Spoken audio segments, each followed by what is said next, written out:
Voici des séquences qu'un drone a filmées par hasard et que personne n'était censé voir. Croyez-vous aux monstres des bois? Voici une vidéo filmée par un drone qui va vous faire changer d'avis. Deux randonneurs affirment avoir filmé la bête Bigfoot avec leur drone lors d'une expédition dans le parc d'État enneigé de Salt Fork dans l'Ohio, aux États-Unis. Une vidéo qui a suscité énormément de commentaires mais aussi de critiques après qu'ils l'aient partagée sur YouTube. Les deux hommes racontent qu'après avoir entendu des bruits étranges dans les bois, ils se sont saisis de leur drone afin de pouvoir filmer et localiser l'origine du son. Ils ont réussi à filmer une énorme créature poilue alors qu'elle marchait entre les arbres et les broussailles, dans une averse de neige. En publiant leur vidéo sur YouTube, les deux randonneurs étaient persuadés d'avoir trouvé des preuves que le Bigfoot, également connu sous le nom de Sasquatch ou Ohio Grassman, existait vraiment. Sur la vidéo, ils expliquent qu'ils avaient découvert des cheveux et des os, probablement ceux de cerfs, enfouis dans des tas de feuilles dans les bois, probablement une œuvre de Bigfoot.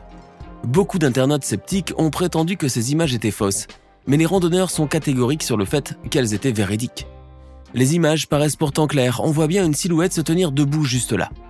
Une créature qui ressemble un peu à un singe très droit se déplaçant dans la forêt. Une fois avoir zoomé sur elle, ils ont pu s'apercevoir qu'elle avait une chevelure grisonnante. Ces deux hommes ne sont pas les seuls à y croire. L'histoire de Bigfoot a longtemps été célébrée dans la région et les gens viennent du monde entier pour se rendre au parc d'État de Salt Fork et tenter leur chance de l'apercevoir de leurs propres yeux. Depuis le milieu des années 80, il y a eu au moins 3 douzaines d'observations dans ce parc, la première datant de 1811. L'explorateur britannique David Thompson aurait découvert quant à lui d'énormes empreintes de pas qui suggéraient qu'une espèce considérée comme éteinte pourrait errer dans la nature. Et vous, qu'en pensez-vous ?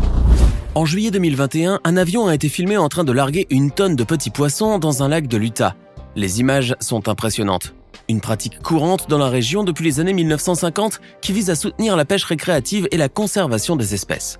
Ces avions peuvent transporter jusqu'à 35 000 poissons en un seul voyage d'ensemencement et peuvent également réapprovisionner jusqu'à 60 lacs différents en l'espace d'une seule journée. Les engins disposent pour cela de 7 réservoirs distincts, de quoi stocker plusieurs espèces différentes pour un voyage. Sur les images, on voit des milliers de poissons se déverser dans les lacs, de jeunes alevins de quelques centimètres au maximum. Après avoir été jetés, ils ont flotté en formant un ruban avant de disparaître. Les jeunes poissons, contrairement aux adultes, peuvent survivre à la chute et à l'impact avec l'eau. Vous vous demandez alors sûrement pourquoi cela se fait par avion? Eh bien c'est tout simplement dû au fait que les lacs sont inaccessibles par transit terrestre, surtout lorsqu'on transporte autant de poissons dans des centaines de litres d'eau. Ce n'est après tout qu'un des nombreux moyens de réapprovisionnement des lacs. Un autre suggère que des canons à saumon soient utilisés pour lancer les poissons au-dessus des barrages, sans les nuire. Que feriez-vous si un jour, alors que vous vous baignez dans la mer, 4 énormes requins s'approchaient de vous? Aux Bahamas, un petit garçon a vécu cette expérience, mais heureusement, sans s'en être rendu compte. Cela s'est passé en décembre 2017 lorsqu'un drone a filmé une scène terrifiante au cours de laquelle un petit garçon s'est jeté dans la mer et que 4 grands requins, étant attirés par l'odeur de chair fraîche, se soient dirigés et approchés dangereusement de lui. Heureusement pour lui, il est sorti de l'eau in extremis alors que 2 petits mètres seulement le séparaient du premier requin. Les images sont affolantes. Le 8 juillet 2013, dans le comté de Weld, au nord du Colorado, un énorme incendie s'est déclaré dans les terres d'un agriculteur, détruisant une grande partie de sa culture de foin. En attendant l'arrivée des secours et des pompiers, l'agriculteur a eu l'ingénieuse idée d'épargner le reste de ses champs en coupant le chemin au feu grâce à son tracteur afin d'éviter qu'il ne se propage. Une idée qui est tombée au bon moment puisque le feu avait déjà ravagé 12 des 32 hectares de la ferme. Ces images ont été filmées grâce à un drone. Les images que vous allez voir nous viennent tout droit du Portugal. Il s'agit du Covao dos Conchos, un barrage en forme d'énorme trou d'eau situé au sommet de la plus haute montagne du pays, à Serra da Estrela. Il a été construit en 1955 avec une hauteur de 4,6 mètres et 48 mètres de circonférence pour recueillir les eaux de la rivière Ribeira das Naves vers une autre lagune, la Lagoa Comprida, et ce, grâce à un long tunnel de 1519 mètres. Jusqu'il y a quelque temps, ce lieu quasiment inaccessible était le secret le mieux gardé de la Serra da Estrela. Mais c'était sans compter sur nos amis les drones qui sont allés dégoter ces images exceptionnelles depuis le ciel.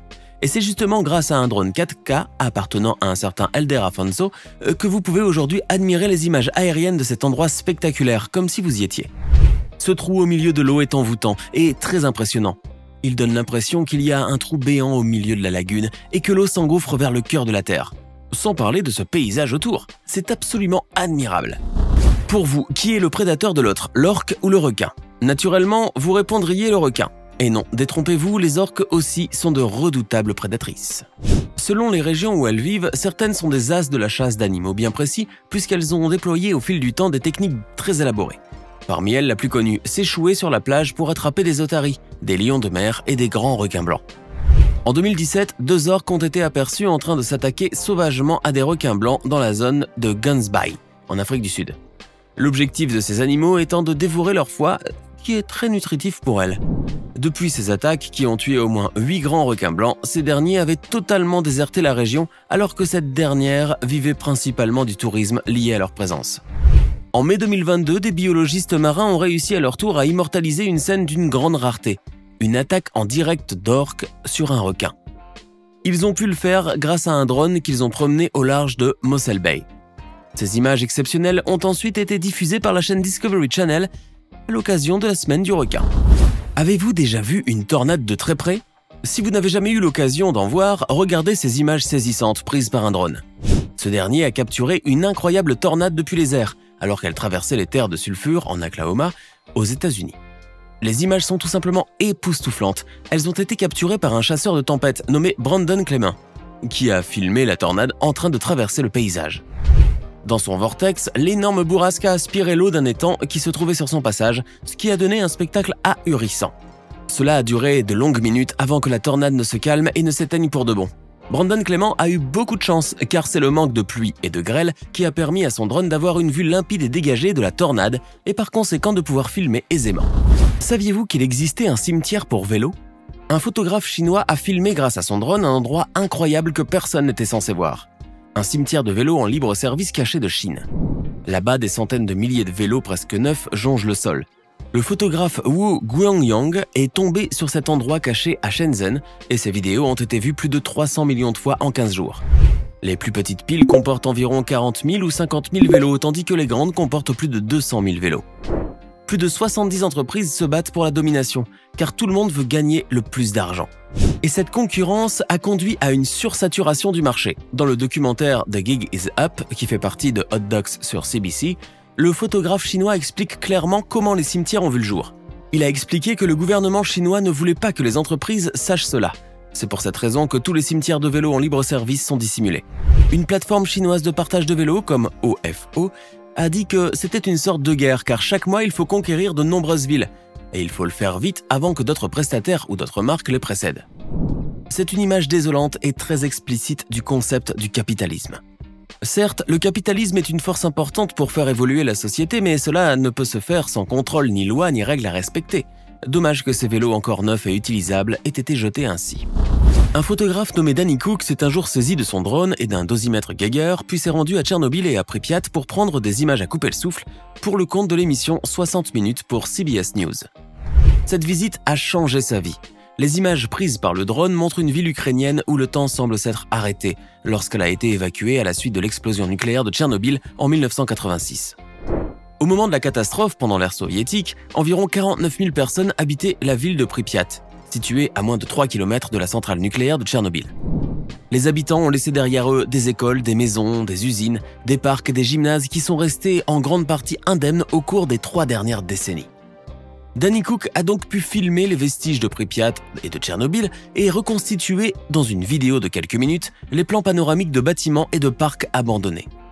Le photographe a aussi pris en photo l'intérieur des bâtiments en s'y introduisant à pied, capturant ainsi des scènes assommantes d'écoles et de maisons inoccupées. Les images sont vraiment exceptionnelles et rares, car la zone est très radioactive, donc très dangereuse. Personne n'aurait pu les filmer si ça n'avait pas été fait par un drone. Un homme de 54 ans s'est rendu un jour en pleine nature près du lac pour filmer des vidéos avec son drone 4K. Après avoir posté une vidéo qu'il pensait ordinaire, il a été interpellé par des internautes aux yeux de lynx qui ont prétendu avoir aperçu une silhouette étrange en train de nager sur les rives du lac. Richard Maver a été choqué de voir cette mystérieuse créature dans l'eau qu'il n'avait pas vue pendant qu'il filmait. Il a déclaré qu'il n'avait pas remarqué la forme inhabituelle apparaissant dans l'eau jusqu'à ce que les téléspectateurs lui aient fait remarquer dans les commentaires. Il n'y a pas cru ses yeux. Il a dû rembobiner les images plusieurs dizaines de fois pour pouvoir s'en rendre compte. Plus il remettait la scène, plus il s'écriait de stupeur puisque selon lui, cela ne pouvait être que le monstre du Loch Ness. D'autres ont pensé que cela pouvait être dû à un effet de lumière, mais rien n'était sûr. Et vous, Pensez-vous qu'il s'agit réellement du monstre du Loch Ness? Maintenant, dites-nous dans les commentaires ce que vous pensez de ces séquences filmées par drone et n'oubliez pas de vous abonner et de cliquer ici pour regarder une autre de nos vidéos.